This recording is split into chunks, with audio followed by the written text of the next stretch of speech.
All right. Well, just before the commercial break, Clemento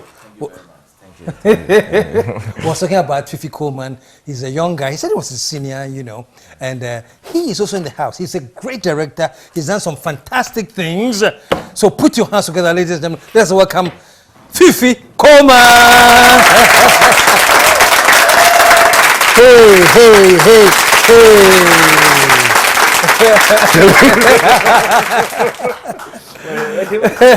Fiifi, welcome to the show, man. Thank you. Yay! It's long overdue. It's long overdue, man. Long overdue. It's long overdue, I have a story to tell you. You have a story to tell me? Yes. So I walk around town. Actually, I'm doing a show now everywhere I do it, and I get comments on my show. Okay. And someone once said, he's beginning to act like his uncle. And then I said, who? And he said, KSM. I said, wait. I didn't. But then he wasn't the first person to say that. Really? I can't count the number of times people have run to me to say, you look like KSM, or do you know KSM, or are you related to KSM? Wow. And I was like, I haven't even been on his show yet. I don't know what you people are talking about. Even the show, I haven't been on the show yet. How can I related anyway? But I'm proud to be related to you. We are related. The honor is mine. I was like, look, you picked the right person for me to say, good, it works for me perfectly. Like, fantastic, man. Just your opinion. Yes, sir. Yes, sir. I didn't hear what you say. What's it? I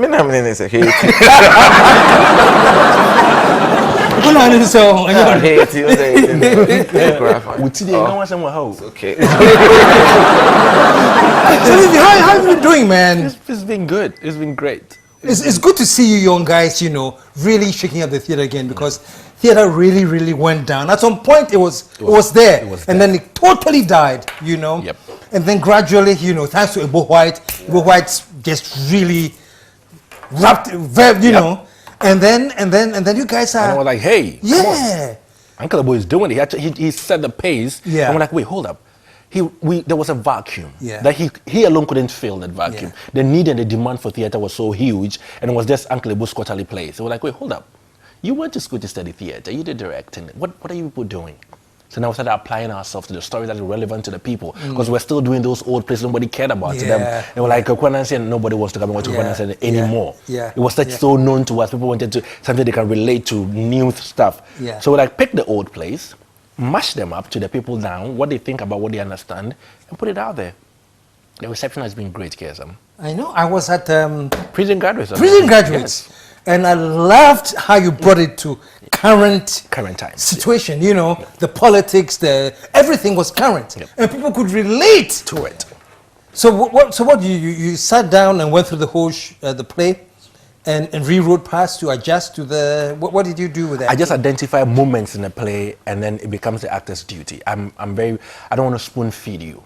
So, but he will tell you, like Ajay and everybody, when they say you don't want to be in a Fiifi Coleman's play if you're not serious, you don't want to learn, you don't want to apply yourself, don't come to my production. So that's that. You need to let me know you're a thinking actor. So I say, okay, so what you say, you're talking about something that he wrote in 1986.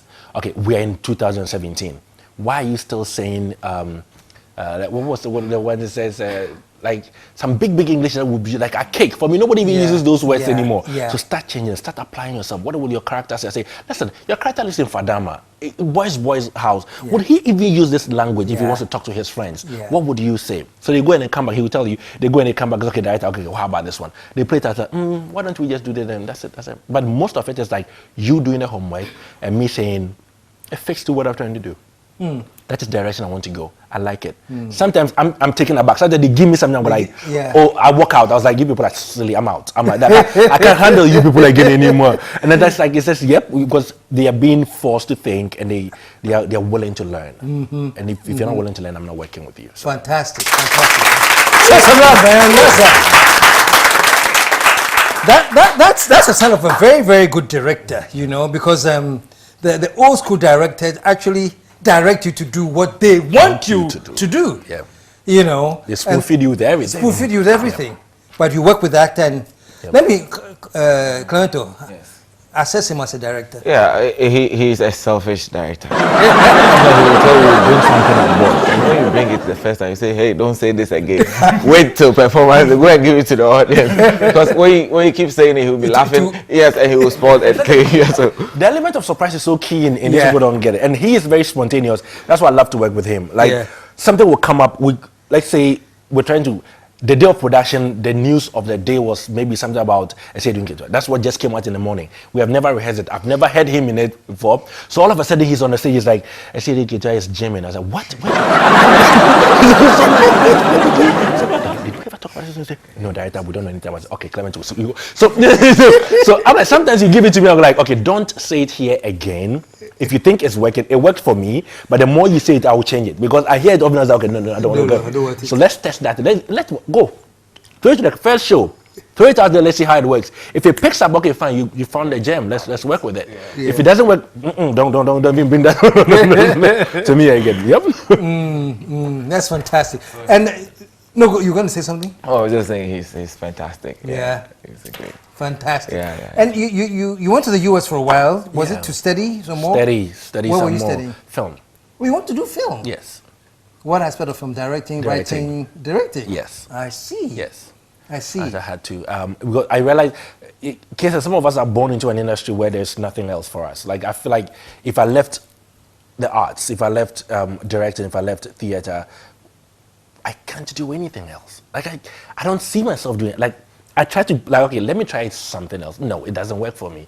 It has to be this. It has to be this. So if I have to, then I have to grow in it. Then I can't be just one-dimensional, like, oh, he only knows this. So it's like growing myself. Like, it's theater, it's directing. I learned that, I studied that. I dance, I wrote, I did all that in undergrad. Let's go. Find other avenues where you can improve yourself. So when you're, like a CV, or you're giving somebody something, they're trying to hire you, like, oh, this guy is actually not just, one dimension, he knows other stuff. So that's wow, fantastic. So did you major in direct? Oh, you said directing? Yeah. Wow. What school? Here. No, your films. I did Howard.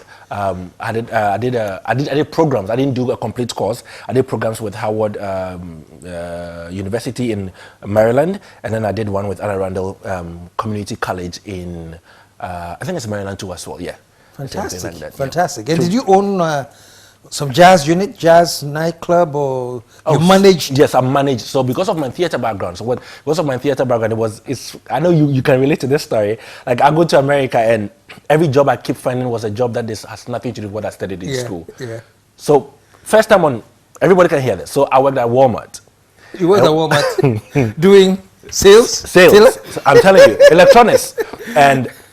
And then I was a little big in Ghana because I started acting. I've done a couple of movies in Ghana. I've done series. I've done the Things We Do for Loves there. I've done series here. So Ghanaians knew me. And before I left here, I was like, let's say big. Yeah. So I go to the US and I'm working at Walmart. And the Ghanaians come And the Ghanaians come into the shop. So the Ghanaians are in the shop. They walk past and go like, Becca said me name. I said, huh? I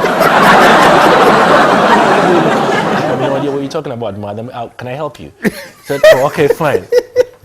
The worst part is the ones who are so certain they pull up their phone. Wait, I know this guy. They are trying to dial, they Google. I'm like, excuse me, I'll be right back. I swear, there are moments where I say, that's not me. They're like, wait, are you sure? I said, that is not me.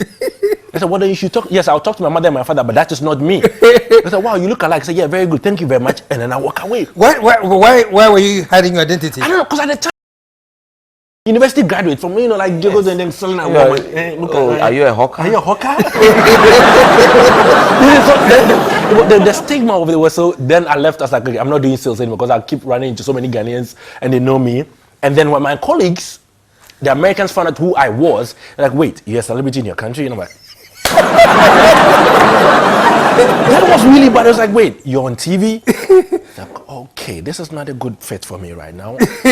Left, went to a warehouse, do a warehouse job, pulling mattresses for one of those, But then when I found Saks, it was the only place that I get to direct shows and get to be in charge of a whole entertainment. Like, it's like a theater, a dinner theater setting. So people come to dine and they watch theater, and mostly we did dance, and we did like aerial acts, we did like contortionists, we did all these circus acts and stuff like that, and it all goes through fee. And I was so happy. It was like, that's what I studied. I can put together shows to make people like clap and be happy about it. Hire people of talent and then put them there, and it was like the best time of my life when I worked there. Yeah. Show some love, man. Show some love.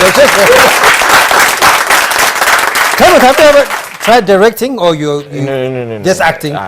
Really? Because directing is tedious. It's tedious. Yes, and even if you do it, one day, somebody will come and they will change your history. They'll say, you didn't fund this play. You didn't direct it. It was my father and his people. It's difficult. So no, I haven't tried doing, being the Fiifi, what has been the most challenging for, have you done any film directing? Yes. Oh, really? Yes. I did a short play, Same Girl. Oh, yeah. I remember. Yep, and I did another one, Pieces of Me. Yeah. Pieces of Me with the Ghanaian South African collaboration thing. Yes. So yes, I have. Yep.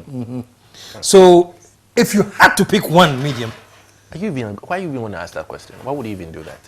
Why would I even do I'm that? theater. Like there's nothing. I wouldn't. Really? I wouldn't forgo it for anything. Okay. The life experience. You be a doctor. If you had to, you no more acting. You want to be a doctor. Yes. Good for you. well, you know what they say though. They say when it comes to film, it is the director's medium. And no. Film is the director's medium, and stage is the actor's medium. Yes. Yeah. Yes. So you are. Yeah, because I didn't. So let's say graduating from the University of Performing Arts, everyone was okay. He's going to do acting major because I had done everything with everyone. People have come from the US, come and write plays with me here. I've done like tours, Ghana, like everywhere. So everyone is Fiifi is they're definitely going to be an acting major student. And then the question is like, wait, something that comes to me so naturally. And something that I would rather want to. So it was so easy for me to say, no, I don't want to do acting. I can always do acting for them, but I don't know directing. Like that is the part. I want people to put things together to hands. And if you have to play in it to make it right, I would play in it. So then it was like, wait, why are you chasing it? I said, because it's okay. I get to learn another aspect, something that I've been doing acting for like almost 6 years now. Let me go into another so now I have acting and I have directing and put it together. It makes me understand my actors well because I've been there before and I know exactly what you're going through. Fantastic. Theater for me. Is there as a director that movie that you want to do? Yeah. Is there that? Which one would that be? You know how we talk about these things, as soon as you put it out there, it's gone. So it just left. No. It's in my head. But as soon as I put it out there right now, it's gone. I can tell you off air, but as soon as I say what it is, it's gone. Okay. That's what it's so funny because I don't know. I know you have experienced these things. He will tell you. There's a show on TV right now. That I had called him. And I said, Clement, let's say I make you a lawyer, and in court somebody has stolen a goat. And you're supposed to defend the person, make him win the case. What are the questions you're going to ask the accuser, the one who's accused? What would you ask? And he gave me a list of questions to ask. When I read those questions, I cracked up in my office. I laughed all day. Sent it to friends, and they were like, yes, this is it. So in my head, I was organizing a comedy law series. Ask him. As soon as I came back from the US, I told him this. What? Is it? Kidita has been on for 6 weeks or 7 weeks now. Yeah. When I saw the first Kidita episode, I was like, oh, I love ideas. Once you have them, somebody does them. Like I feel they come into your head, it's in somebody's head. It's true. Everybody's thinking about it. So now I'm like, I don't even know if I should think about the idea. You're afraid you want to put it out there. Put it out there. Bo White said something very, very interesting that I will never forget. He said, for an artist, the ideas will come like this in front of you, and you have to grab it. Because if you let it go, it's gone. It's gone. But you actually had it though. Yeah. But it says somebody else also had it. Yep. Yeah. Yep. And I still have something, and I blame myself. Like, look, I do blame myself because I see it. Like there was a movie that I had so much. Like I talked about it with friends in the US, and I told them it was going to be about chococy per se, like chococy. And I said, who punishes the one who, let's say I offend, and a rape case. My father did it, but I am being punished. So I'm being punished, and I go there. And I get raped under trococy by the one who is supposed to correct the errors of trococy. So who punishes the one who commits the crime against trococy? Meanwhile, that person is the one who's in charge of watching this thing. Oh, watch this. Like a year ago, no, almost like 6 months ago, somebody started sending me bites from a movie that they're watching, the same subject, everything, word for word. And I'm like, wait, so if I had shot it when I conceived the idea, it would be it would be. And that play, I think it's crazy. It's amazing. Yeah. It's amazing. So as a matter of fact, I remember in the US, when when I started taking script writing seriously, I would send a script to like Warner Brothers or Paramount, and they will write back and say it has to come through a lawyer to them. And when you send it through an agent or a lawyer, they are going to give that lawyer a waiver for you to sign that they are in the business of movies, and chances are that the idea that you think you have, they already have it. So, in case they don't do yours, and you see another one movie, look. That's why I won't sign. They want to steal my idea.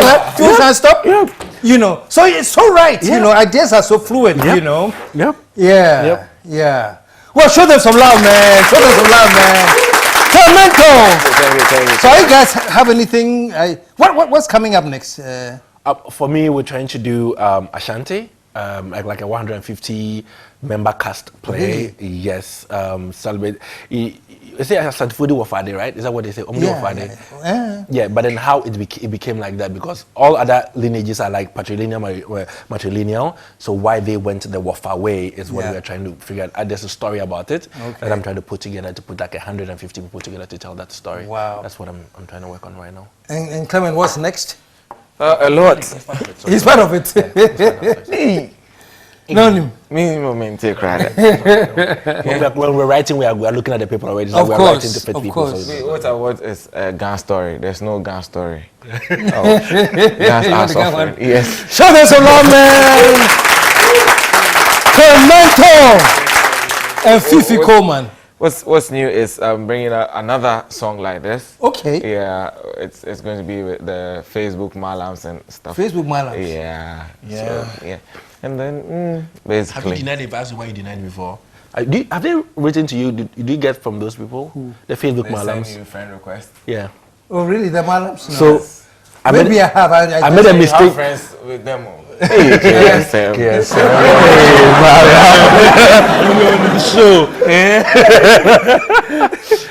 Facebook Malams.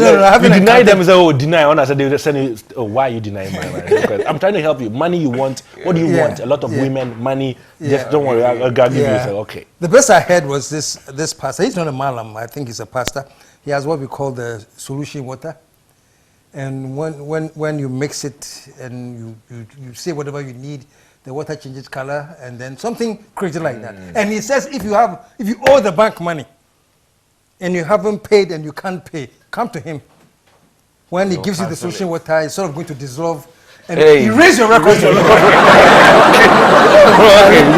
And the people are buying into that story this day. Yeah. No. And I'm thinking, this is even a crime to be saying this on there. Come and let me help you defraud Before the bad. Only in Ghana. And you can sell on TV. Only in Ghana. Wait, is that play like that only in Ghana? Have you done a show like that? No, there's a play like that. Only in Ghana. It's by the KJT guys, KJT versus Makula. Oh, really? Oh, really? See. Fantastic. Okay, so great with you, hanging out with you guys. It's been wonderful. It's been wonderful. And keep it up, man. Thank you. It's so glad. I'm so glad when I see that there's some vibrant energy down there that is taking over, you know, and it's amazing. Fiifi, awesome guy. Keep doing what you're doing. Clement! Thank you. Hey, no, it's Clemento. Clemento! Thank you. All right, you're the man. Yeah. Folks, show us all one more time, and we will be right back. Like a famous robot once said, I'll be back. Stay tuned for more KSM.